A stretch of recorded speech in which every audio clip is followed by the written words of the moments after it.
15ஆம் வசனத்தை நாம் வாசிக்கலாம். இப்பொழுதுதான் ஜனவரி மாதம் நாம் வாக்குத்தத்த ஆராதனை நடந்து முடிந்தது போல தெரிகிறது. அதற்குள்ளே 1 ஆண்டுகளை கர்த்தர் நாம் கடக்க உதவி செய்திருக்கிறார். ஹல்லேலூயா.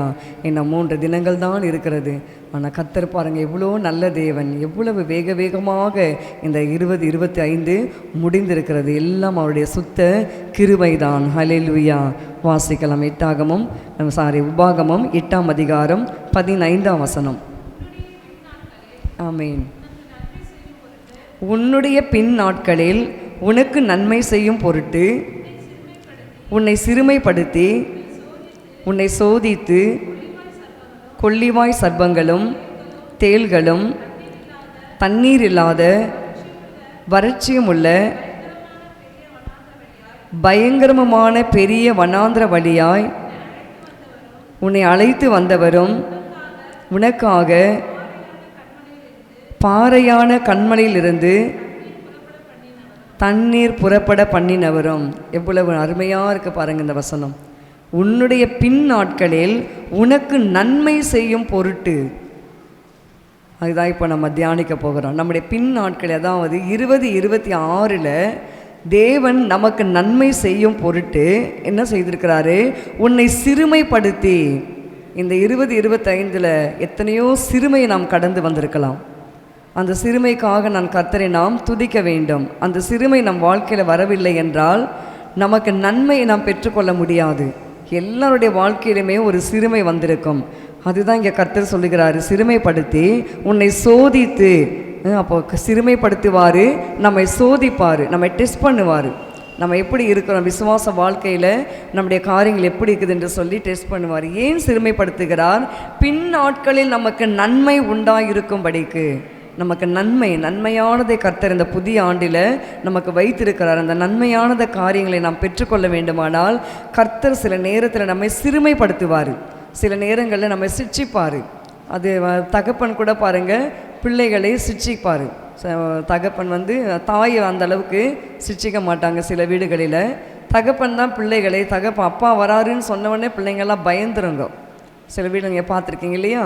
அதே போல தான் நம்முடைய தகப்பன் கூட நம்மை சிறுமைப்படுத்தி, என் பிள்ளைகள் மனவரியாக போயிடக்கூடாது, தேவனை விட்டு விலகக்கூடாது, தேவன் பக்கமாக சேர வேண்டும், தேவனோடு உறவாக இருக்க வேண்டும், தேவனோடு ஐக்கியமாக இருக்க வேண்டும் என்பதற்காக கர்த்தர் என்ன செய்கிறாராம்? சில நேரங்களில் நம்மை சிறுமைப்படுத்துகிறாரு.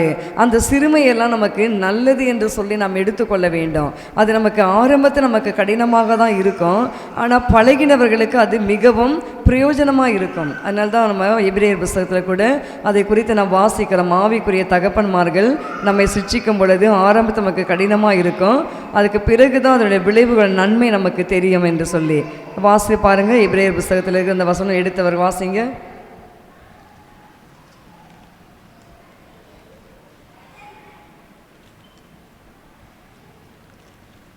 நம்ம ஆவிகளின் பிதாவானவர்கள்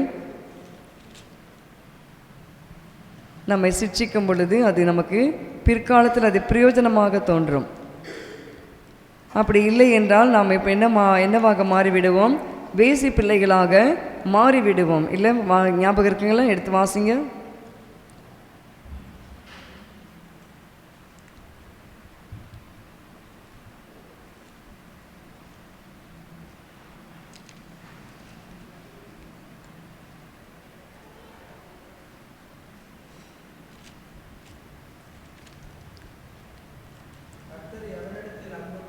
ஆமேன். சொல்லுங்கப்பா, ரெஃபரன்ஸ் சொல்லுங்க. 12:6 எபிரேயர் 12:6 வாசிங்க. கர்த்தர் எவனிடத்தில் அன்பு கூறுகிறாரோ, கர்த்தர் எவனிடத்தில் அன்பு கூறுகிறாரோ அவனை அவர் சிட்சித்து தாம் சேர்த்து கொள்ளுகிற எந்த மகனையும் தண்டிக்கிறார் என்று பிள்ளைகளுக்கு சொல்லுகிறது போல உங்களுக்கு சொல்லி இருக்கிற புத்திமதியை மறந்தீர்கள்.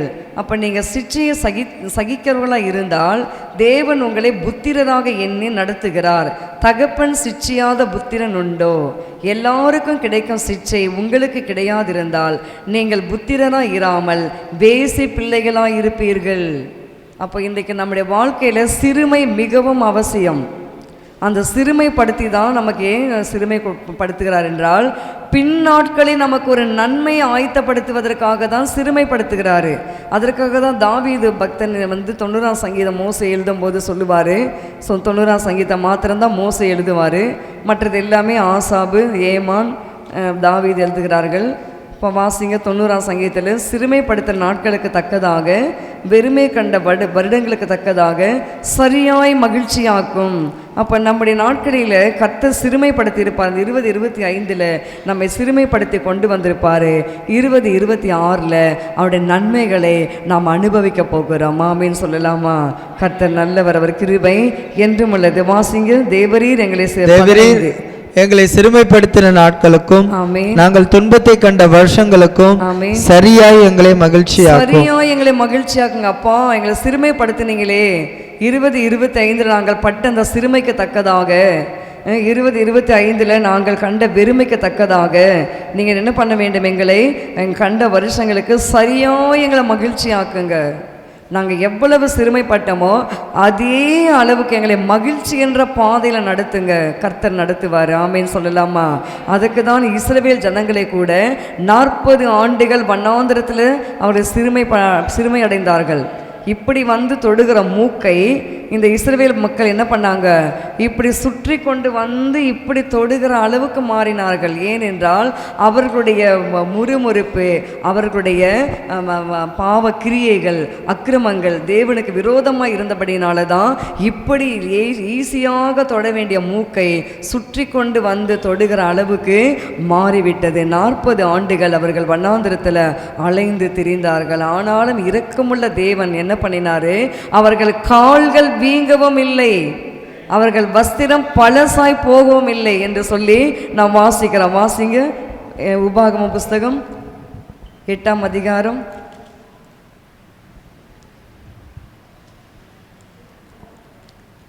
40 ஆண்டுகள் அவர்கள் அந்த வண்ணாந்திரத்தில் அவர்கள் அலைந்து வந்தபோது அவர்கள் கால்கள் கூட வீங்கவில்லையாம்.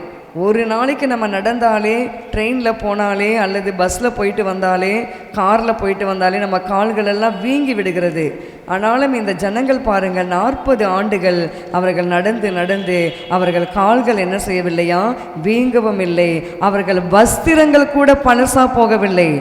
40 ஆண்டுகள் அவர்கள் ஒரே வஸ்திரத்தை தான் அவங்களை உடுத்தி கொண்டு அவர்கள் அப்படியாக வண்ணாந்திரத்தில் பிரயாணமாக அவர்கள் கடந்து வந்தார்கள். எடுத்துட்டீங்களா?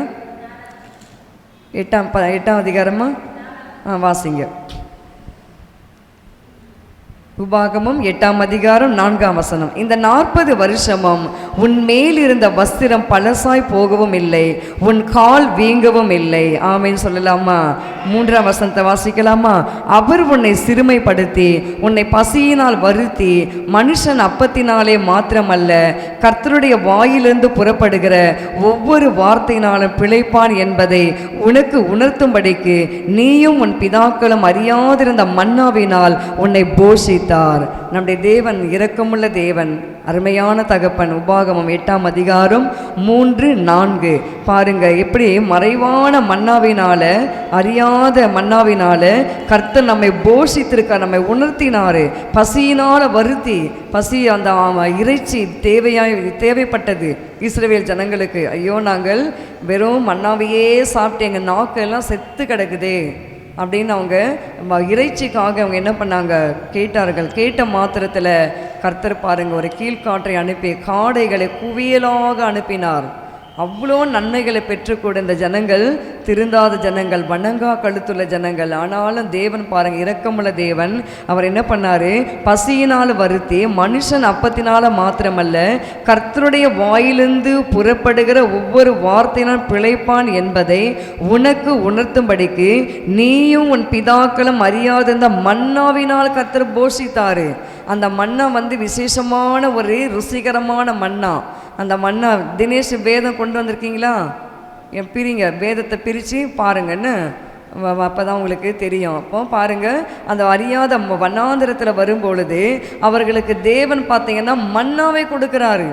அதிகாலையில் கொடுக்குறாரு. எல்லாம் வாங்கி பொறுக்கி அவர்கள் சாப்பிட்டு மீதி எடுத்து வைக்கக்கூடாது. அன்னன்னைக்கு மன்னாவை அன்னன்னைக்கு கொடுக்குறாரு. அப்படியாக தேவன் பாருங்க சிறுமைப்படுத்தினாலும் அந்த ஜனங்களை பசி இல்லாமல் போஷித்து வண்ணாந்திரத்தில் கால் வீங்காதபடி அவர்கள் வஸ்திரங்கள் பழசாய் போகாதபடிக்கு கிருபையாக நடத்தி கொண்டு வந்தார். இன்றைக்கு தேவ ஜனமே, நம்மை கூட 20-25 ஆண்டில் இத்தனை மாதங்கள் நம்மை கர்த்தர் கிருபையாய் போஷித்தார். நாம் எத்தனையோ நேரங்களில் தவறு செய்திருக்கலாம், எத்தனையோ நேரங்களில் ஜெபிக்க மறந்திருக்கலாம், எத்தனையோ நேரங்களில் வேதத்தை வாசிக்க மறந்திருக்கலாம். அதையெல்லாம் அவர் ஒரு பெரிய ஒரு இதாக அவர் எடுத்துக்கொள்ளவில்லை. ஏனென்றால் அவர் இரக்கமுள்ள தகப்பன், அவர் நம்மீது அன்புள்ள தகப்பன். அவர் அன்புள்ள தகப்பனாக இருந்தபடினால நமக்கு இறங்கினார், நமக்கு மனதுருகி நம்ம என்ன பண்ணார், சிறுமைப்படுத்தி நமக்கு துன்பத்தை கண்ட வருடங்களுக்கு தக்கதாக சரியாக நம்மை மகிழ்ச்சி ஆக்கினார். இன்றைக்கு உங்களை சரியாக மகிழ்ச்சி ஆக்க போகிறாரு. இன்னும் 3 நாள் தான் இருக்குது. நீங்கள் அப்படி தான் சொல்கிறீங்க, என் வாழ்க்கையில் எதுவுமே இல்லையே அப்படின்னு நினைக்கிறீங்களா? நிச்சயமாக உங்கள் வாழ்க்கையில் கர்த்தர் ஒரு திருப்தியை கொடுக்க போகிறார். ஆமேன்னு சொல்லலாமா? அதுக்கு நம்ம என்ன செய்ய வேண்டும்? சிறுமைப்படுத்தும் பொழுது தேவனை நாம் முறுமுறுக்கக்கூடாது. தேவன் நம்ம எதுவும் என்னவென்று கேள்வி கேட்கக்கூடாது. யோபு உதாரணத்துக்கு நம்ம யோபு எடுத்துக்கொள்ளலாம். யோபின் புஸ்தகம் வாசித்து பாருங்கள். 37ஆம் அதிகாரம், யோபு 1ஆம் அதிகாரம் 3ஆம் வசனத்தில் வாசிங்க. யோபின் புஸ்தகம் 1ஆம் அதிகாரம் 3ஆம் வசனம். யோபுக்கு எவ்வளவு ஆஸ்திகள் இருந்தது என்று சொல்லி அங்கே சொல்லப்பட்டிருக்கிறது. அவனுக்கு 7000 மாடுகளும் 3000 ஒட்டகங்களும் 500 ஏர் மாடுகளும் 500 கழுதைகளும் ஆகிய மிருக ஜீவன்கள் இருந்ததும் அன்றி திரளான பணிவிடைக்காரரும் இருந்தார்கள். ஆமென். அதனால் அந்த மனுஷன் கிழக்கத்தி புத்திரர் எல்லாரிலும் பெரியவனாய் இருந்தான். பார்த்தீங்களா? அவனுக்கு 7000 மாடுகள், 3000 ஒட்டகங்கள், 500 ஏர் மாடு. 500 ஏர் மாடுனா 2 இருக்கும். அப்போ 500னா 1000 மாடுகள். அடுத்து 500 கழுதைகள். அது மாத்திரமல்ல, மிருக ஜீவன்கள் இருந்ததும் அன்றி திரளான பணிவிடைக்காரர்கள் இருந்தார்கள். அதனால் அந்த மனுஷன் கிழக்கத்தி புத்திரர் எல்லாரிலும் பெரியவனாக இருந்தார். யோபு தான் அந்த காலத்தில் பெரிய மனுஷனாக இருந்தார். எல்லாரும் யோபு வரும் பொழுது அவங்கவுங்க கைகளை கட்டி கொண்டு நிற்பார்களாம். அவங்கவுங்க தோளில் கூட துண்டு போட்டுக்க மாட்டாங்களாம். அப்படி எடுத்து அவங்க பாதரட்சி கூட கலட்டி அப்படி ஓரம் வச்சு தான் நிற்பாங்களாம்.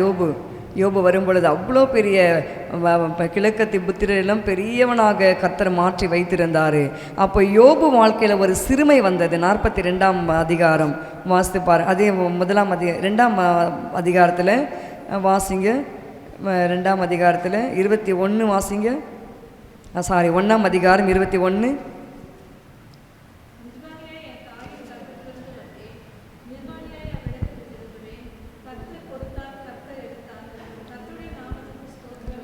ஆமேன். இந்த 1ஆம் அதிகாரத்தில் நீங்கள் கண்டினியூவாக வாசித்து பாருங்கள். வீட்டில் போயிட்டு மன்னாந்திர வழியாக ஒரு பெருங்காற்று வந்தது. அந்த வீட்டு 4 மூலையிலையும் அடிக்க அது பிள்ளைகள் மேல் விழுந்தது, அவர்கள் இறந்து போனார்கள்.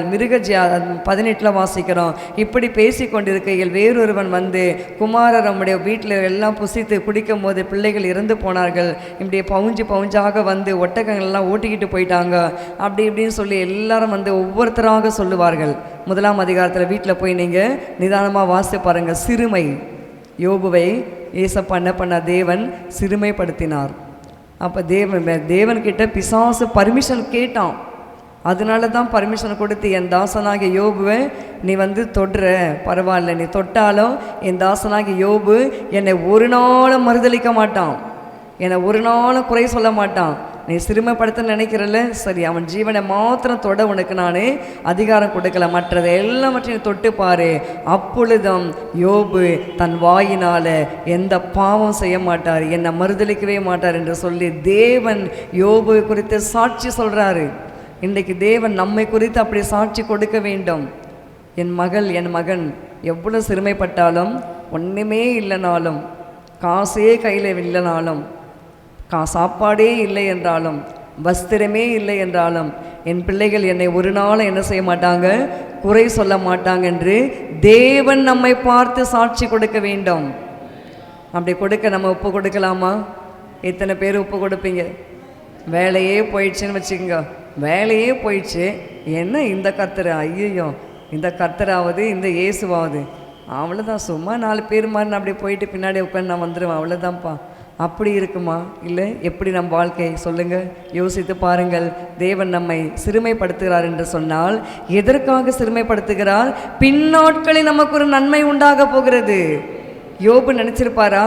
யோபுக்கு எத்தனை பாருங்க, 7000, அப்படி தானே வாஸ்தம், 7000 ஆடு. அப்போ இந்த யோபுவை சிறுமைப்படுத்தி எல்லாவற்றையும் எடுத்துட்டாரு. எடுத்த பிறகு 42ஆம் அதிகாரத்துக்கு வாங்க. இப்போ அந்த 42ஆம் அதிகாரத்தில் என்ன வாசிக்கிறோம்?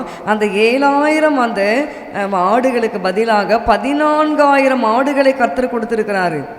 அப்போ யோபு சிறுமைப்படுத்தும் படும் பொழுது அவங்க நண்பர்களெல்லாம் கிண்டல் பண்ணுறாங்க. அவங்க நண்பர்கள்லாம் அவனை கேவலமாக பேசுகிறாங்க. அப்போ கூட யோபு பாருங்க, தன் நாவினால் பாவம் செய்யவில்லை. அதற்கு பதிலாக அந்த சிறுமையை நினைத்து தேவனை அவர் துதித்து சோத்திரிக்க ஆரம்பித்தார். இன்றைக்கு பிரியமான தேவஜனமே, நம் வாழ்க்கையில் கூட எல்லாம் போயிடுச்சு, ஒன்று கூட இல்லை, என் வாழ்க்கையில் நிம்மதி கூட இல்லை, சமாதானம் கூட இல்லை, என் பிள்ளைகளால் இருக்கிறது வறட்சி தான் இருக்குது, ஒன்றும் இல்லை அப்படின்ற கட்டத்தில் உங்களை சிறுமைப்படுத்தினாலும் நீங்கள் கர்த்தரை துதித்து சோத்தரித்து கொண்டே இருந்து பாருங்கள். யோபு வாழ்க்கையில் நடந்த அதே அற்புதத்தை கர்த்தர் நம் வாழ்க்கையில் செய்வார். ஆமேன்னு சொல்லலாமா? வாசிங்களா 13ஆம் அதிகாரம் 13ஆம் வசனம் வாசிங்க. 12ஆம் வசனம், யோபு 42:12. கர்த்தர் யோபின் முன்னிலைமை பார்க்கிலும் அவன் பின்னிலைமை ஆசீர்வதித்தார். பின்னாடி இருக்கிறவங்களுக்கு கேட்குதுங்களா? கவனிக்கிறீங்களா? யோபுடைய முன்னிலைமை என்னது? ஒன்றுமே இல்லை, எல்லாத்தையும் எடுத்தாச்சு. ஆடு மாடுகள் மிருக ஜீவன்கள் பிள்ளைகள் எல்லாம் போயிடுச்சு, பணிவிடைக்காரர்களை மொத்தம் போய்விட்டது. யோபு மாத்திரம், அவங்க மனைவி மாத்திரம் தான் இருக்குது. அவங்க மனைவி கூட யோபை திட்டுவதற்காக தான், மற்றபடி அரவணைக்கிறதுக்கோ அன்பு செலுத்துவதற்கோ யோபுக்கு ஆறுதல் சொல்வதற்கோ அல்ல. அவள் கூட மாறிவிட்டாள். ஆனாலும் யோபு பாருங்க, கர்த்தரை துதித்து சோத்தரித்து கொண்டிருந்தாரு. அந்த அப்பா, நீர் கொடுத்த சிறுமைக்காக நன்றி அப்பா, நீர் கொடுத்த சிறுமைக்காக சோத்தரிக்கிறையா, நீர் கொடுத்த சிறுமைக்காக நன்றியோடு துதிக்கிறேன் என்று சொல்லி அவர் துதிக்க ஆரம்பித்த விளைவு தான் பாருங்கள். இங்கே பார்த்தீங்கன்னா முன்னிலைமை பார்க்கலாம், அவருடைய பின்னிலைமையை அதிகமாய் ஆசீர்வதிக்கிறாரு. எத்தனை பாருங்க, 14,000 14,000 14,000 என்னது? ஆடுகளும் 6,000 3,000 ஒட்டகங்கள் தான் நம்ம 1ஆம் அதிகாரத்தில் வாசித்தோம். அதுதான் அவருடைய சொத்து. ஆனால் அவர் பின்னாடி அந்த சிறுமை அடைந்து அவருக்கு வந்தது பார்த்திங்கன்னா 6,000 ஒட்டகங்கள்.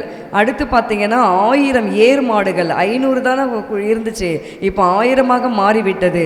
அடுத்து பாருங்கள் 1000 கழுதைகள். 500 தான் இருந்துச்சு, எல்லாம் 1000ஆக 2 மடங்கு. இன்றைக்கு உங்களை சிறுமைப்படுத்துகிறார் என்று சொல்லி வருத்தப்படாதீங்க, சிறுமைப்படுத்துகிறார் என்று சொல்லி கலங்காதீங்க, சிறுமைப்படுத்துகிறார் என்று சொல்லி கர்த்தரையே நொந்து கொள்ளாதீங்க, சிறுமைப்படுத்துகிறார் என்று சொல்லி நீங்கள் வேதனை அடையாதீங்க. ஏன் சொல்கிறேன்னா, பின்னாட்களில் உங்களுக்கு நன்மை உண்டாயிருக்கும்படிக்கு நான் உன்னை சிறுமைப்படுத்தினேன். அதேவா ஆமீனே சொல்ல மாட்டேன்றீங்களே? கர்த்தருடைய வார்த்தை உங்களுக்கு வருது தேவஜனமே, எனக்கும் வருது.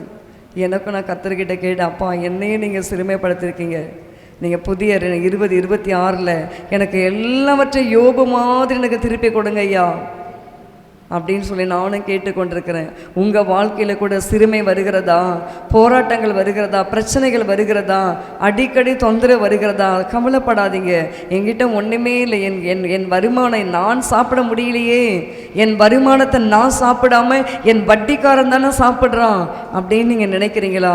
அந்த சிறுமையை கர்த்தர் மாற்றப் போகிறார். ஆமேன்னு சொல்லலாமா? கர்த்தர் நல்லவர், அவர் கிருபை என்றும் உள்ளது. நாகும் 1ஆம் அதிகாரம் 12ஆம் வசனத்தை வாசித்து பாருங்கள். நாகும் புஸ்தகம் 1ஆம் அதிகாரம் 12ஆம் வசனம். கர்த்தர் சொல்லுகிறது என்னவென்றால், அவர்கள் சம்பூர்ணமடைந்து அநேகராய் இருந்தாலும் அறுப்புண்டு போவார்கள், அவன் ஒளிந்து போவான். உன்னை நான் சிறுமைப்படுத்தினேன், இனி உன்னை நான் சிறுமைப்படுத்த மாட்டேன். இந்த நாளில் கர்த்தர் நம்மை சிறுமைப்படுத்தினார். சில நேரத்தில் இனிமேல் மகனே மகளே உன்னை நான் என்ன பண்ண மாட்டேன், சிறுமைப்படுத்த மாட்டேன். இப்போதும் நான் உன்மேல் இருக்கிற அவன் நுகத்தை முறித்து உன் கட்டுகளை அறுப்பேன். நம்மீது இருக்கிற அடிமைத்தனத்தின் நுகத்தை கர்த்தர் முறித்து போடுவார். நமக்கு விரோதமாக இருக்கிற கட்டுகளை கர்த்தர் அறுத்து போடுவார். யோபுக்கு செய்தாரா இல்லையா? யோபுக்கு நுகத்தடி வந்தது, எவ்வளோ பாடுகள், எவ்வளோ உபத்திரம், வியாதி, தலையிலிருந்து கால் வரைக்கும் யோபுக்கு வியாதி. அந்த மாதிரி ஒரு சிறுமை அந்த உலகத்தில் எந்த மனிதனும் பெற்றிருக்க மாட்டான். ஆனாலும் யோபுடைய வாழ்க்கையில் அமைதியாக அந்த சிறுமைக்காக தேவனை துதித்த மாத்திரத்தில் எல்லாவற்றையும் 2 மடங்கு ஆசீர்வாதங்களை யோபு பெற்றுக்கொண்டாரு. இன்றைக்கு நாம் கூட புதிய ஆண்டில் போகிறோம். இந்த ஆண்டில் என்னெல்லாம் நம்ம சிறுமை அடைந்தோமோ அது எல்லாரும் இப்போ புதிய ஆண்டில் 2 மடங்கு நாம் ஆசீர்வாதத்தை பெற்றுக்கொண்டு நம்ம கடந்து போகிறோம். அதற்கு ஒரே ஒன்று நம்ம செய்ய வேண்டிய காரியம் என்ன சொல்லுங்க? தேவனை துதிக்க வேண்டும், தேவனை நாம் மகிமைப்படுத்த வேண்டும். தேவன் நம்ம குறை சொல்லவே கூடாது. தேவன் எனக்கு என்ன செஞ்சார், அவங்க நல்லா இருக்கிறாங்க பாரு, அந்த சபையார் எவ்வளோ நல்லா இருக்கிறாங்க, இந்த வீட்டார் பாரு எவ்வளோ நல்லா இருக்கிறாங்க, என் வீட்டில் பாரு அப்படின்னு நம்ம என்ன பண்ணக்கூடாது? அந்த கம்பேரிசன் வரக்கூடாது. அப்படி இருக்கும்போது தேவனே பார்ப்பார், ஓ என் மகன் என் மகள் எனக்காக எவ்வளவோ அந்த சிறுமையை சகித்தார்களே, நான் என் மகன் மகளுக்கு செய்யாமல் வேறு யாரு செய்வார் என்று சொல்லி கர்த்தர் நம் மீது இரக்கம் வைத்து அன்பு வைத்து அத்தனை நன்மைகளை நமக்கு கர்த்தர் கொடுத்து விடுவார். ஆமீன் சொல்லலாமா? கர்த்தர் நல்லவர், கிருபை என்றும் உள்ளது. வாசிங்க செப்பனியாவின் புஸ்தகம் 3ஆம் அதிகாரம் 19ஆம் வசனத்தை வாசித்து பாருங்கள். செப்பனியா 3:19. இதோ அக்காலத்திலே உன்னை சிறுமைப்படுத்தின யாவரையும் தண்டிப்பேன், நொண்டியானவனை ரட்சித்து தள்ளுண்டவனை சேர்த்து கொள்வேன். அவர்கள் வெட்கம் அனுபவித்த சகல தேசங்களிலும் அவர்களுக்கு புகழ்ச்சியும் கீர்த்தியும் உண்டாக செய்வேன். ஆமேன். இது அக்காலத்திலே உன்னை சிறுமைப்படுத்தின யாவரையும் தண்டிப்பேன். சில நேரத்தில் பிசாசு நம்மை சிறுமைப்படுத்துவான், கர்த்தரும் அதற்கு ஒப்பு கொடுப்பாரு. நம்முடைய வேலை ஸ்தலத்தில் மேல் அதிகாரிகள், நம்முடைய குடும்பத்தில் இருக்கிற உறவினர்கள், நம்ம குடும்பத்தில் இருக்கிற எல்லாரும் அவர்கள் கூட நமக்கு விரோதமாக சில நேரங்களில் என்ன செய்வார்கள்? சிறுமைப்படுத்துவார்கள். எத்தனை வீட்டில் மாமியார் கொடுமை, எத்தனை வீட்டில் மாமனார் கொடுமை, எத்தனை வீட்டில் மருமகள் கொடுமை, எத்தனை வீட்டில் பிள்ளைகள் பேரண்ட்ஸுக்கு கொடுமை, பேரண்ட்ஸு பிள்ளைகளுக்கு கொடுமை. இதெல்லாம் இருக்குல்லையே, நிறைய நம்ம கேட்குறோம் உலகத்தில், நம்ம காரியங்களே நம்ம பார்க்கிறோம். இப்படியாக காலத்திலே உன்னை சிறுமைப்படுத்தின யாவரையும் தண்டிப்பேன். யார் நமக்கு விரோதமாக எழும்பி நம்ம சிறுமைப்படுத்துகிறார்களோ அவர்களை கர்த்தர் தண்டிப்பார். கர்த்தர் தண்டிக்கிறது மாத்திரமல்ல, நொண்டியானவனை ரட்சித்து தள்ளுடனே சேர்த்து கொள்ளுவேன். அவர்கள் வெட்கம் அனுபவித்த சகல தேசங்களிலும் அவர்களுக்கு புகழ்ச்சியும் கீர்த்தியும் உண்டாக செய்வேன். அவர்கள் மூலமாக நமக்கு எத்தனை வெட்கங்கள் வந்திருக்கலாம், எத்தனை வேதனைகள் வந்திருக்கலாம். வேலை ஸ்தலத்தில் நமக்கு விரோதமாக பொய்யான மொழி வந்திருக்கலாம், குற்றச்சாட்டுகள் வந்திருக்கலாம், நம்மை பகைத்திருக்கலாம், நம்மை கம்ப்ளைண்ட் பண்ணியிருக்கலாம், நம்ம எத்தனை வித காரியங்களை செய்திருக்கலாம். ஆனாலும் பாருங்கள், கர்த்தர் நம்ம அந்த இடத்திலேயே நம்ம வெட்கமடைந்து போகாதபடி புகழ்ச்சியும் கீர்த்தியுமாக கர்த்தர் நம்மை வைப்பார். கர்த்தர் வைப்பார வைக்க மாட்டாரா? ஆமேன், ஹல்லேலூயா. கர்த்தர் நல்லவர், அவர் கிருபை என்றும் உள்ளது. ஆமேன். வாசித்து பாருங்க இன்னொரு ஏசாயா 54ஆம் அதிகாரம் 6-8 வாசிங்க. ஏசாயா தீர்க்கதரிசி புஸ்தகம் 54ஆம் அதிகாரம் 6-8 வசனம் வரை வாசிங்கள். ஆமேன். கைவிடப்பட்டு மனம் நொந்தவளான ஸ்திரீயை போலவும், இளம் பிராயத்தில் விவாகம் செய்து தள்ளப்பட்ட மனைவி போலவும் இருக்கிற உன்னை கர்த்தர் அழைத்தார் என்று உன் தேவன் சொல்லுகிறார்.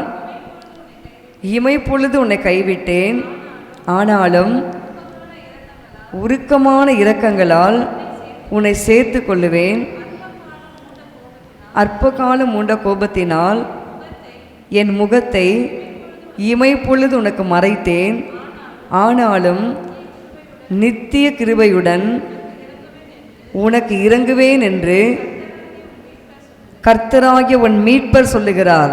அப்போ இமைப்பொழுது உன்னை கைவிட்டேன், ஆனாலும் இமைப்பொழுது கண்ணை மூடி திறக்கிற நேரத்தில் கர்த்தர் நம்ம கைவிட்டாலும் உடனே அவர் என்ன செய்வார் சொல்லுங்கள்? உருக்கமான இரக்கங்களால் உன்னை சேர்த்து கொள்ளுவேன். அதுதான் நம்முடைய தகப்பனுடைய அன்பு. நம்ம தகப்பனை போல வேறு யாருமே இந்த உலகத்தில் கிடையாது. எத்தனையோ இருக்கலாம், மகான்கள் வந்தார்கள் போனார்கள், ஆனால் நம்முடைய தகப்பனாகி இயேசு கிறிஸ்து மாத்திரம்தான் நமக்கு அன்புள்ள தெய்வம். நம்ம என்னதான் நம்ம தவறு செய்தாலும், சில நேரத்தில் தவறு செய்யும்போது சிட்சித்து அவர் பக்கமாக நம்மை சேர்த்து கொள்ளுவார். அது மாத்திரமல்ல, அற்ப காலம் மூண்ட கோபத்தினால் என் முகத்தை இமைப்பொழுது மறைத்தேன், ஆனால் நித்திய கிருபையுடன் உனக்கு இறங்குவேன்.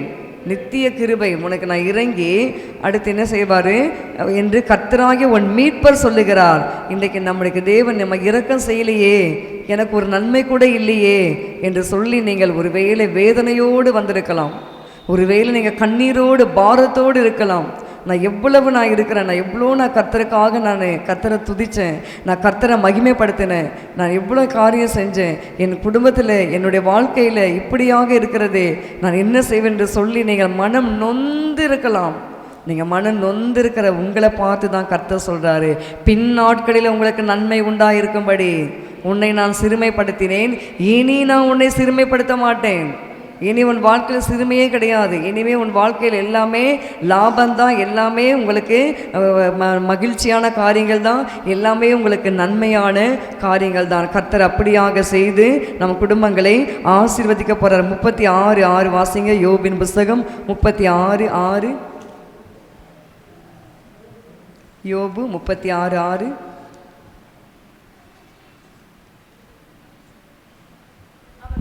அவர் துன்மார்க்கரை பிழைக்க ஒட்டாதிருக்கிறார், துன்மார்க்கரை பிழைக்க ஒட்டாதிருக்கிறார். சிறுமையானவர்களின் நியாயத்தை விசாரி சிறுமையானவர்களின் நியாயத்தை விசாரிக்கிறாரு. சிறுமைப்படுத்தி உங்களெல்லாம் உங்கள் நிலங்கள் அபகரிக்கணும், உங்கள் வேலை மேலே உங்களை பொல்லாங்கு சொல்லணும், உங்களை இந்த இடத்துல இருக்கக்கூடாது, தூக்கி விட்டுறணும், நீங்கள் அப்படியே தள்ளுண்டு போயிடணும், இந்த ஊரில் கூட இருக்கக்கூடாது, இந்த ஊரில் கூட நடமாடக்கூடாது, உங்கள் குடும்பத்தோடு நீங்கள் இருக்கக்கூடாது அப்படின்னு சொல்லி உங்களுக்கு வந்திருக்கிற காரியங்களை கர்த்தர் பார்த்து அவர் என்ன செய்ய போகிறார் சொல்லுங்கள். யோபுக்கு அப்படி இருந்தது, நம்ம வாழ்க்கையில் கூட செய்ய போகிறாரு. சிறுமையானவர்களின் நியாயத்தை விசாரிக்கிற தேவன் அவர். மனிதர்கள் விசாரிக்கவில்லை என்றாலும் சிறுமைப்பட்டு நொந்து மனம் நொந்திருக்கிறவர்களை கர்த்தர் என்ன செய்ய போகிறாரு, விசாரிக்க போகிறாரு. லூக்கா சுவிசேஷம் 18ஆம் அதிகாரத்தில் நான் வாசிக்கிற ஒரு 7 விதவுடைய நியாயத்தை கர்த்தர் எப்படி விசாரிக்கிறார் என்று சொல்லி லூக்கா சுவிசேஷம் 18ஆம் அதிகாரம் 1 வசனம் வாசித்து பாருங்கள். ஆமென். சோர்ந்து போகாமல் எப்பொழுதும் ஜெபம் பண்ண வேண்டும் என்பதை குறித்து அவர்களுக்கு அவர் ஒரு ஊமையை சொன்னார். ஒரு பட்டணத்திலே ஒரு நியாயாதிபதி இருந்தான். அவன் தேவனுக்கு பயப்படாதவனும் மனுஷரை மதியாதவனுமாய் இருந்தான். அந்த பட்டணத்திலே ஒரு விதவையும் இருந்தால். அவள் அவளிடத்தில் போய், எனக்கும் என் எதிராளிக்கும் இருக்கிற காரியத்தில் எனக்கு நியாயம் செய்ய வேண்டும் என்று விண்ணப்பம் பண்ணினாள். 7 விதவை யாருமே விசாரிக்க மாட்டாங்க, அற்பமாக நினைப்பாங்க. இன்றைக்கு கூட நம்ம அநேக வீடுகளில் விதவையாக இருக்கிற தாய்மார்களை மாமியார்களை விசாரிக்கிறது கிடையாது. வயசானவனே அப்படி ஓரமாக போய் உட்காருப்போ, ஒரு தட்டை ஒன்று கொடுத்துட்டு கொஞ்சம் சோறை போட்டு அவ்வளோதான். என்னை நிறைய பேர் பார்க்கலாம் வருவாங்க. அசிங்கமாக இங்கெல்லாம் ஹாலெல்லாம் உட்காரக்கூடாது, அப்படியே தூரமாக இருக்கணும். எத்தனை குடும்பங்கள் நான் பார்த்துருக்கேன் தெரியுமா, என் கண்ணால் பார்த்துருக்கேன். விதவைகளை விசாரிக்க மாட்டார்கள். ஆனால் பாருங்கள், இங்கே அந்த 7 விதவைகளை அந்த 7 விதவை அந்த அம்மா சொல்கிறாங்க. சொன்ன மாத்தத்தில் அநீதியான நியாயாதிபதி, அவன் நீதியுள்ள நியாயாதிபதி கூட கிடையாது. ஏனென்றால் அந்த தாய் சோர்ந்து போகாமல் ஜெபம் பண்ணி கொண்டே இருந்தாங்க. இயேசு அதை சொல்லி கொடுத்தாரு, சோர்ந்து போகாமல் ஜெபம் பண்ணுங்கன்னு சொல்லி ஊமையாக சொன்னாரே. அந்த ஒரு காரியத்தை கேட்டுக்கொண்டு அந்த தாயார் சோர்ந்து போகாமல் ஜெபிச்சுட்டே இருந்துட்டு அந்த அநீதியான நியாயாதிபதியத்தில் போனாங்க. ஐயா, எனக்கும் என் எதிராளிக்கும் ஒரு வழக்கு இருக்குதப்பா, அதை நீங்கள் தான் தீர்த்து கொடுக்கணும்னு சொல்லி அந்த அம்மா விடாமல் சோர்ந்து போகாமல் எப்பொழுதும் இரவும் பகலும் அந்த வசனத்தை வாசிங்க. அந்தபடி தேவன் தம்மை நோக்கி இரவும் பகலும் கூப்பிடுகிறவர்களாகிய தம்மால் தெரிந்து கொள்ளப்பட்டவர்களுடைய விஷயத்தில் நீடிய பொறுமையுள்ளவராய் இருந்து அவர்களுக்கு நியாயம் செய்யாமல் இருப்பாரோ? நியாயம் செய்யாமல் இருப்பாரோ?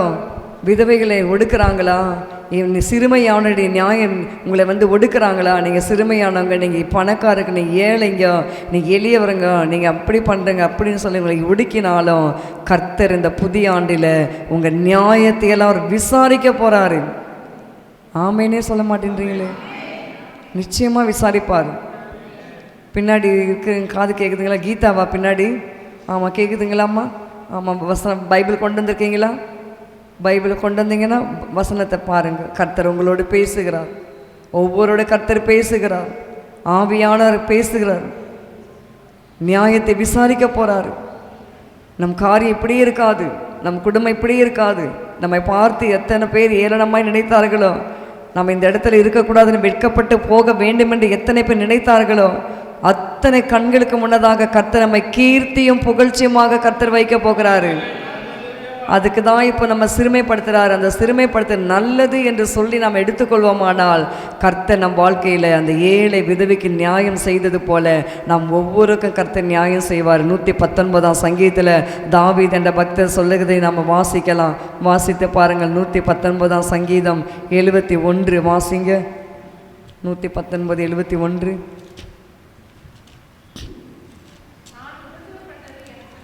நான் உபத்திரப்பட்டது எனக்கு நல்லது, அதனால் உமது பிரமாணங்களை கற்றுக்கொள்ளுகிறேன். உபத்திரமும் சிறுமையும் ஒரே வார்த்தை தான், உபத்திரமும் சிறுமையும். அப்போ தாவீது இந்த இடத்துல பாருங்க, எத்தனையோ உபத்திரப்பட்டார். மாமனார் சவுல்னால் அவருக்கு பாதுகாப்பு இல்லை. அதுக்காக அவர் வண்ணாந்திரமாக குகையாக ஓடி ஓடி தன் ஜீவனை காப்பாற்ற வேண்டும் என்று ஓடி ஒளிந்து கொள்ளுகிறார். அப்படிப்பட்ட உபத்திரவம் பாருங்க தாவீதுக்கு வந்தது. அந்த நேரத்தில் கூட தாவீது என்ன அழகா சொல்றார் பாருங்க, நான் உபத்திரப்பட்டது எனக்கு நல்லது. இன்னைக்கு நாம் சொல்ல முடியுமா, இந்த உபத்திரம் எனக்கு நல்லது? சொல்லுவீங்களா? நீங்கள் சொல்லுவீங்களா? நான் சொல்லுவேன். நான் சொல்ல வேண்டும். யாருடைய வாழ்க்கையில் உபத்திரம் வருதோ, அப்போ வரும்போது கஷ்டம் வருதோ, நல்லது ஏசப்பா அப்படி நீங்கள் சொல்லி நீங்கள் தேவனை துதித்து பாருங்கள். அதுதான் கர்த்தர் நமக்கு அந்த யோபு வாழ்க்கையில், தாவீது வாழ்க்கையில் இழந்து போனதெல்லாம் திரும்ப கொடுத்தது போல நமக்கும் கொடுப்பாரு. ஆமேன். அதனால உமது பிரமாணங்களை நான் கற்றுக்கொள்ளுகிறேன். அதனால தாவீது பாருங்க ஒரு பிரமாணத்தை கற்றுக்கொள்கிறாரு. ஒவ்வொரு காடு மேடு மலைகள் குகைகள் பனி வெயில் இதெல்லாம் ஓடி ஓடி ஓடி எல்லாம் வந்து பைத்தியக்காரன்றாங்க. அவரை வந்து அவன் கள்ளன், அவன் பித்து பிடிச்சவன், அவன் அப்படி இப்படின்னு எத்தனையோ பேச்சுகள் தாவீதுக்கு வந்தது. ஆனாலும் கர்த்தருடைய கிருபையில் தாவீது பாருங்க பாடி பாடி பாடி சங்கீதங்களை எழுதி எழுதி கர்த்தரை துதித்து கொண்டிருந்தாரு. அதனுடைய விளைவு தான் என்ன ஆனது? தாவீதுக்கு கொடுக்கப்பட்ட வாக்கு தத்தங்கள் ஒரு நாள் நிறைவேறி இஸ்ரவேலுக்கு ராஜாவாக கர்த்தர் அவரை மாற்றினாரு. ஆமீன் சொல்லலாமா? கர்த்தர் நல்லவர், அவர் கிருபை என்றும் உள்ளது. அதே 119 67 வாசிங்க. 119 சங்கீதம் 67 வசனம்.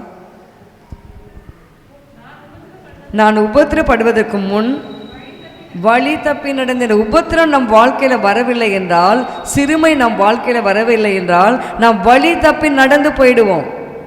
அதை அப்புறம் வாசிங்க. இப்பொழுதும் உடைய வார்த்தை நான் காத்து நடக்கிறேன்.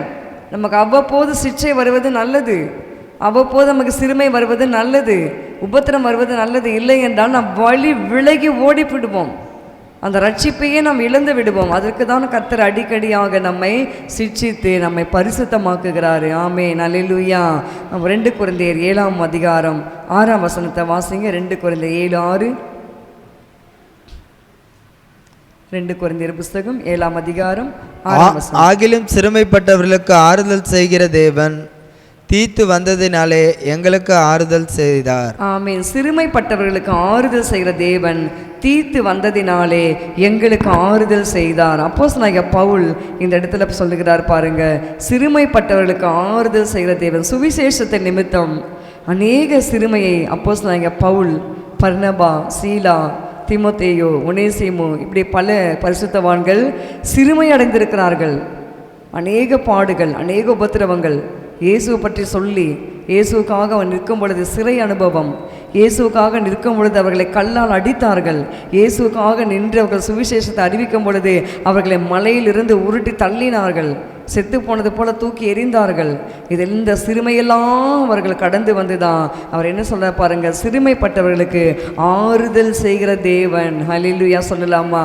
அப்போ சிறுமை அடைந்தாலும் தேவன் என்ன செய்கிறாரு, ஆறுதலை கொடுக்கிறாரு. ஆறுதலை கொடுத்து அதை தேற்றுவதற்காக ஒரு ஊழியரை கர்த்தர் அனுப்புகிறார். தீத்து என்ற தேவ மனிதன் வந்து அந்த அப்போஸ்தலனாகிய பவுலுக்கும் கூட இருக்கிற அத்தனை பேருக்கும் வந்து அவர்களுக்கு ஆறுதலாக இருக்கிறாரு. இன்றைக்கு நம்மை கூட கர்த்தர் அநேகருக்கு ஆறுதலாக வைக்க வேண்டும்.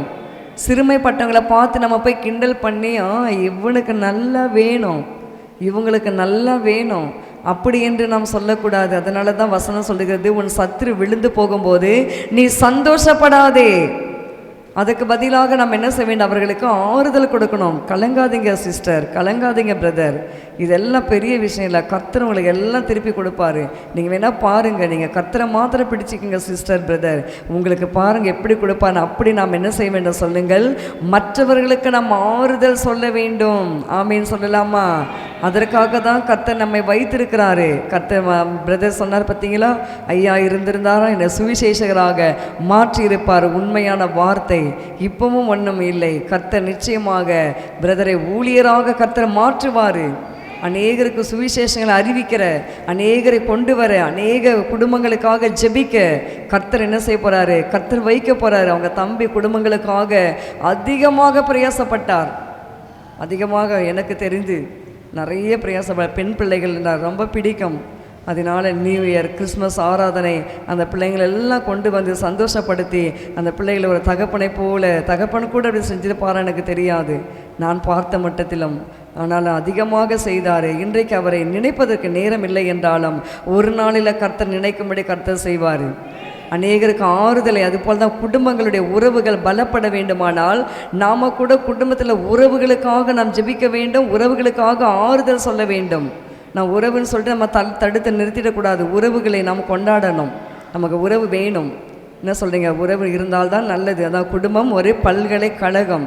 அப்போ நம்ம உறவுகள் மிக அவசியம். அக்கா, தங்கை, மாமா, மாமி, சித்தப்பா, பெரியப்பா எல்லாருமே நமக்கு வேண்டும். எல்லாம் நமக்கு வேண்டுன்றதால் தான் அவங்கள போய் நம்ம நேசிக்கணும். அவங்கள நம்ம பகைத்து கொள்ளக்கூடாது. இன்றைக்கி சொந்த சகோதரனையே பகைச்சிக்கிறாங்க, சொந்த அக்காவையே பகைச்சிக்கிறாங்க, எப்படின்னே தெரியல. ஆனால் அப்படி நம்ம இருக்கக்கூடாது. எல்லாரும் நம்ம என்ன செய்ய வேண்டும், அன்பாய் ஐக்கியமாக இருக்க வேண்டும், ஆறுதல் படுத்த வேண்டும். ஒருத்தர் கஷ்டத்தில் போகிறாங்கன்னா அவங்களுக்கு போய் நம்ம ஆறுதல் படுத்தணும், அவங்களுக்காக நம்ம ஜெபிக்க வேண்டும். தீத்து அதை தான் செய்தார். இன்றைக்கி அப்படியாக தேவன் நம்மை சிறுமைப்படுத்தினாலும் மற்றவர்களுக்கு நம்ம ஆறுதல் சொல்லும்படியாக தேவன் நம்மை வைக்க போகிறாரு. ஹல்லேலூயா சொல்லலாமா? ஆமென். 1 பேதுரு புஸ்தகம் 5ஆம் அதிகாரம் 10ஆம் வசனத்தை வாசித்து பாருங்கள். 1 பேதுரு 5:10. கிறிஸ்து இயேசுவுக்குள் நம்மை தம்முடைய நித்திய மகிமைக்கு அழைத்தவராய் இருக்கிற சகல கிருபையும் பொருந்திய தேவன் தாமே கொஞ்ச காலம் பாடு அனுபவிக்கிற, சிறுமைப்படுகிற, உபத்திரப்படுகிற உங்களை சீர்படுத்துவார். அடுத்து சிறப்படுத்தி பலப்படுத்தி நிலை நிறுத்துவாராக. ஹல்லேலூயா சொல்லலாமா? கொஞ்ச காலம் உபத்திரவம், கொஞ்ச காலம் சோதனை, கொஞ்ச காலம் கஷ்டங்கள், கொஞ்ச காலம் போராட்டம். வெளிப்படுத்தின விசேஷம் 2ஆம் அதிகாரம் 10ஆம் வசனத்தில் நான் வாசிக்கிறோம். 10 நாள் நீங்கள் உபத்திரப்படுவீர்கள். எத்தனை நாள் உபத்திரப்படுவீர்கள்? 10 நாள். நீ படப்போகிற 2:10 நீ படப்போகிற பாடுகளை குறித்து எவ்வளவும் பயப்படாத. உனக்கு வருகிற சிறுமை குறித்து நீ பயப்படாத. இதோ நீங்கள் சோதிக்கப்படும் பொருட்டாக பிசாசானவன் உங்களில் சிலரை காவலில் போடுவான். 10 நாள் உபத்திரப்படுவீர்கள். ஆகிலும் நீ மரண பரியந்த உண்மையாயிரு. நீ நமக்கு கல்லறைக்கு நம்ம போய் நம்மளை அடக்கம் பண்ணுற வரைக்கும் நம்ம எப்படி இருக்க வேண்டும்? உண்மையாக இருக்க வேண்டும். அப்படி இருக்கும் பொழுது நமக்கு தேவன் என்ன கொடுப்பாரு? ஜீவ கிரீடத்தை நமக்கு தருவார். ஹல்லேலூயா சொல்லலாமா? ஆமே. நம்ம சீர்படுத்துவார், நம்ம சிறப்படுத்துவார், நம்மை பலப்படுத்துவார், நம்மை நிலை நிறுத்துவார். தேவன் தாமே இந்த வார்த்தைகளை நமக்கு ஆசீர்வதிப்பாராக. வருகிற புதிய ஆண்டில் கர்த்தர் நமக்கு வருகிற நன்மைகளை அவர் ஆயத்தப்படுத்தி வைத்திருக்கிறார். பின்னாட்களில் நீங்கள் உங்களை நான் என்ன பண்ணுறேன், பின்னாட்களில் உங்களுக்கு நன்மை உண்டாயிருப்பதற்காக இப்பொழுது உங்களை நான் சிறுமைப்படுத்தினேன், இனி நான் உங்களை சிறுமைப்படுத்த மாட்டேன். இனி உங்கள் வாழ்க்கையில் குறைவுகள் கிடையாது. எப்போ சொல்லுங்க? கர்த்தரை துதிக்க வேண்டும், கர்த்தரை நாம் மகிமைப்படுத்த வேண்டும், கர்த்தரை நாம் போற்ற வேண்டும், கர்த்தருக்காக நாம் ஊழியம் செய்ய வேண்டும். நாம் தேவ சமூகத்தில் நாம் எல்லாருக்காக நாம் வேண்டுதல் செய்ய வேண்டும், எல்லாருக்கும் நாம் ஜெபிக்க வேண்டும். உறவுகளை நாம் விட்டுவிடக்கூடாது, உறவுகளை நம்ம கட்டி அரவணைக்க வேண்டும், உறவுகளுக்காக நாம் ஜெபிக்க வேண்டும், உறவுகள் நம்முடைய பலப்பட வேண்டும். இயேசு கிறிஸ்து கூட பாருங்க, அவர் சிலுவையில் அவரை கொல்கதா மலைக்கு அவரை கொண்டு போக போகிறாங்க. இன்னும் கொஞ்ச நேரத்தில் கொலை செய்யப்பட போகிறார். அந்த நேரத்தில் கூட இயேசு கிறிஸ்து என்ன பண்ணார்? தன்னுடைய தாய் மரியாளை, விதவை தாய் மரியாள் விதவையாகிவிட்டார்கள். அப்பொழுது இயேசு பார்க்குறார், என் தாய் என்னதான் இருந்தாலும் பூமியில் என்னை 10 மாதங்கள் சுமந்து பெற்றெடுத்த தாய், அந்த தாயை நான் அனாதையாக நான் விட்டுவிடக்கூடாது என்பதற்காக சீஷராகிய யோவானிடத்தில் பத்திரமாக ஹேண்டில் பண்ணிட்டு போகிறாரு. அப்படி தான் நமக்கு ஒரு பொறுப்பு நமக்கு இருக்க வேண்டும். நம் உறவுகளை நாம் நேசிக்க வேண்டும், நம் தாய் தகப்பனை நாம் கனம் பண்ண வேண்டும், நம் பிள்ளைகளை நாம் கனம் பண்ண வேண்டும். கர்த்தர் நம்ம அப்படி செய்யும் பொழுது பாருங்கள், நிச்சயமாக பின்னாட்களில் நமக்கு நன்மையை கர்த்தர் கொடுப்பார். அந்த நன்மை பெரிதாக இருக்கும். சரியாக கர்த்தர் நம்மை மகிழ்ச்சியாக்குவார். கண்களை மூடி நாம் ஜெபிக்கலாம். நன்றி அப்பா, சூத்திரிக்கிறோம் ஐயா, துதிக்கிறோம். கேட்ட வார்த்தையின்படியாக கர்த்தாவே எங்கள் வாழ்க்கையில் அப்பா சிக்ஷைகள் ஐயா, உபத்திரவங்கள், எத்தனையோ காரியங்கள் ஐயா, சிறுமைகள் அப்பா, எது வந்தாலும் கர்த்தாவே எங்களுக்கு புதிய ஆண்டில் 2026 இயேசுவே எங்களை இங்கே சீர்படுத்த போகிறீங்க ஐயா, எங்களை சிறப்படுத்த போகிறீங்கப்பா, எங்களை பலப்படுத்த போகிறீங்கப்பா, எங்களை நிலைநிறுத்த போகிறீங்கப்பா. அப்பா அம்மாக்கு நன்றி அப்பா. எங்கள் குடும்பங்களை எல்லாம் கர்த்தர் நீங்கள் பாதுகாக்க போகிறீங்க. நாங்கள் எந்தெந்த இடத்துல நாங்கள் வெட்கப்பட்டு நின்றோமோ அந்த இடத்துல எங்கள் புகழ்ச்சியும் கீர்த்தியுமாக எங்களை மாற்ற போகிறீங்க ஐயா. உமக்கு நாங்கள் நன்றி செலுத்துகிறோம். தொடர்ந்து கர்த்தாவே புதிய ஆண்டுக்குள்ளாக நாங்கள் போகிறோம். தேவன் எங்கள் குடும்பங்களையும் எங்கள் திருச்சபையையும் ஊழியர்களையும் எல்லாரையும் கர்த்தர் நீர் ஆசீர்வதிப்பீராக. காத்துக்கொள்ளுங்க, பலப்படுத்துங்க. துதிக மகிமையெல்லாம் உமக்கே செலுத்துகிற இயேசுவின் நாமத்தில் பிதாவே, ஆமேன். நாம் என்ன சேர்ந்து சொல்லுவோம். என் ஆத்துமாவே கர்த்தரை சோதரி, என் முழு உள்ளமே பரிசுத்த நாமத்தை சோதரி. என் ஆத்துமாவே கர்த்தரை சோதரி, கர்த்தர் செய்த சகல உபகாரங்களையும் மறவாதே. ஆமேன். அல்லேலூயா, அல்லேலூயா, அல்லேலூயா, ஆமேன். எல்லாருக்கும் praise the Lord, praise the Lord. God bless you. மாரநாதா, இயேசு சீக்கிரம் வரப்போகிறாரு. எனவே 31ஆம் தேதி இரவு நமக்கு பிரேயர் இருக்கிறது. நீங்கள் வாருங்கள், 10 மணி அளவில் வாருங்கள். நம்ம திருவிருந்த ஆராதனை இருக்கிறது, நமக்கு பாதம் கழுவுற ஆராதனை இருக்கிறது. எல்லாரும் நீங்கள் ஆயத்தத்தோடு வாருங்கள். கர்த்தர் நம்மை ஆசீர்வதிப்பாராக. ஆமேன்.